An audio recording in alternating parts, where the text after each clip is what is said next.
part of economics, right?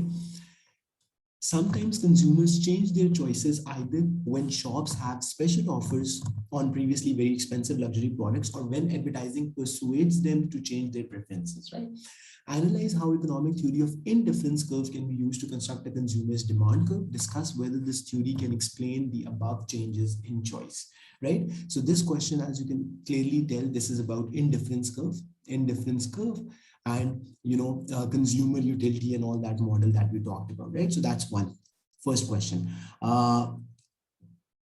Yes, this is from unit 2. Do you remember we talked about indifference curve, where we talked about marginal utility, where we talked about marginal utility, we looked at budget lines, indifference curve, how they shift, blah blah blah, equimarginal principle. So this is from unit 2, right? Okay, now question 3 says, explain the difference between price leadership and price discrimination, right? So this is again from unit 2. This is from market structures that we discussed.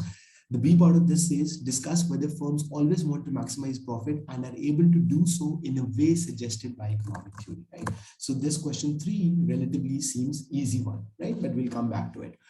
First of all, we're just reading all the questions. Question 4, explain why people demand money according to the liquidity preference theory. So this is exactly the same topic that we covered in the other class. Do you remember, right? So we talked about the 3 uses of money, which includes transactional motive, precautionary motive, and speculative motive. So that is all what we have to talk about in part A. Then B part says, in 2016, the trade unions called a strike of bus and train drivers after a demand for higher wages was rejected. Use the economic theory of wages to discuss whether the demand for higher wages is likely to be successful, right? Use the economic theory of wages to discuss whether demand for higher wages is likely to be successful, right? Okay, now moving on, right? The next question says, economic models have little practical relevance. Economic models have little practical relevance. Discuss whether it is true of the analysis of how a fall in interest rate might affect an economy's GDP. Fall in interest rate might affect an economy's GDP. 25 marks, right?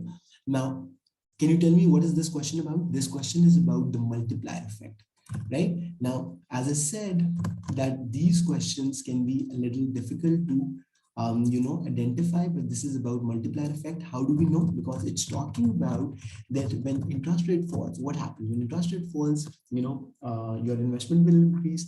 When your investment will increase, how will that affect your GDP? That is basically the relationship between investment and GDP, and that is studied through multiplier effect, right? So this entire question is about multiplier effect. Then moving on, developed countries sometimes prevent investment in rural areas, while developing countries often encourage rural development. Consider why this might be so. 12 marks, right? So the question is simply saying that why developed countries developed countries like UK, USA, they don't invest so much in rural areas. You will know what rural areas are, right? Dehati ilake, while developing countries often encourage rural development. Consider why this might be so, right? So we have to explain this entire thing. B part of this question says, why is it important to use qualitative data as well as quantitative GDP data when considering whether a country is developed or developing? This is a very interesting part, right? Then comes in the next question that says, the driving force of some governments, the last one, right? The driving force of some governments is to bring the benefits of competition to formerly monopolized markets. Monopoly, monopoly where there's single producer. Explain the benefits that might occur in a more competitive market compared with a monopolized market. So what are the benefits that are present in a more competitive market compared to monopolized market? And B part of this is discuss whether competitive markets in the private sector are not always the most efficient means of deciding how to employ a country's resources, right? Now you have gone over all the 6 essay questions, right? And out of these 6 essay questions, you have to do 2, right? Answer any 2. 1, 2, 3, 4, 5, 6. Out of these 6 essay questions, you have to answer 2. So what do you think? Which of the 2 do you want me to attempt in today's class? Yeah, quickly. So we can try to complete 2 essay questions in today's class. So which of the 2 you want me to do. Okay, 4 and 5. Perfect. Let's get started. So let's do 4 first and then we come to 5. Okay. Explain why people demand money. Explain why people demand money according to liquidity preference theory. So according to liquidity preference theory, why do people demand money? That's a very simple and straightforward question. So you would remember that we said that liquidity preference theory is a model that is used to predict how interest rates are determined. Liquidity preference theory is a model that is used to predict how interest rates are determined. But within this theory, right, it also explains why people want to hold money. Within this theory, we also learned that why people want to hold money or cash and so on, right? So the simply reasons, liquidity preference theory lists 3 reasons why people want to hold cash or money, and those are transactionally motive, that they want to transactionally motive, that they need to make transactions. That is very simple and obvious, right? So if I go to shop to buy something, I can't buy it without cash, right? So that is the transactionally motive. Then another reason why people want to hold cash is precautionary motive. What is precautionary motive? It says that people often want to hold some extra cash in case they need it. In case they need the cash, they will want to hold some extra money, right? In case they need it, right? So I have given you a very simple example. I've given a very simple example of this during my class, that let's say if I think 1,000 is my daily expense, right?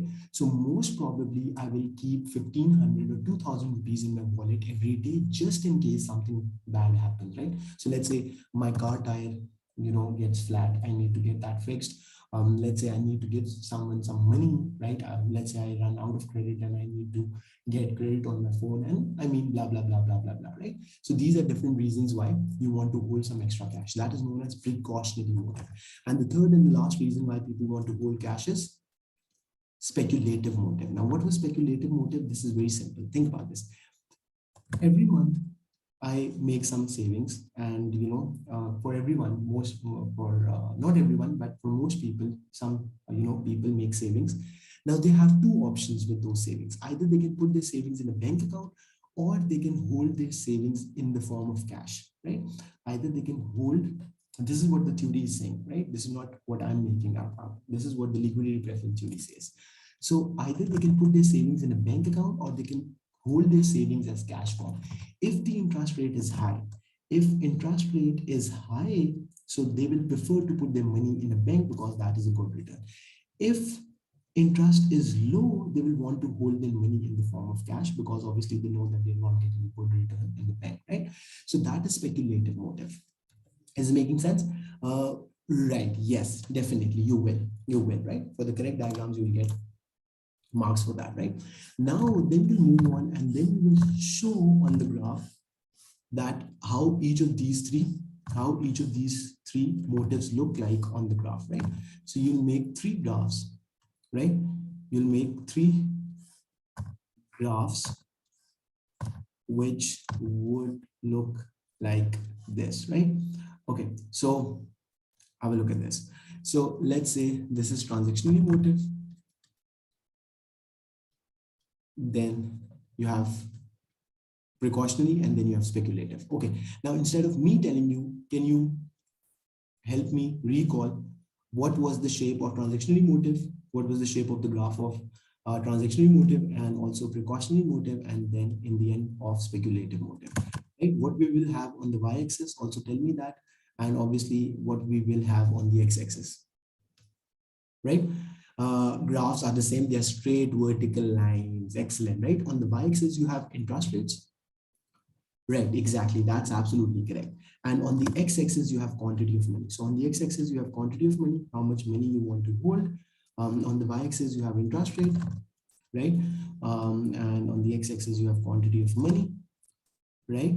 And then you have speculative motive. Again, on the y-axis, you have interest rate, and on the x-axis, you have quantity of money. Is this simple?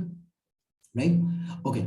Now, as far as the transactional motive is concerned, you very rightly identified that it will be straight vertical line, which shows that regardless of the interest rate. Now, let's also try to understand what the graph is showing us. regardless of the interest rate, you will want to hold this much cash, right? And this should make a lot of sense. Why? Because think about this. If I need, as I just told you, if I need 1,000 rupees for my daily transactions because I have to buy food, I like to spend my money on coffee, blah, blah, blah, blah, blah, blah.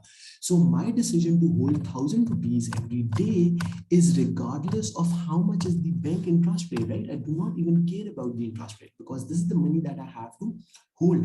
So whether bank is giving higher interest rate or lower interest rate, I don't care. I will every day hold this much cash in my wallet. Does it make sense?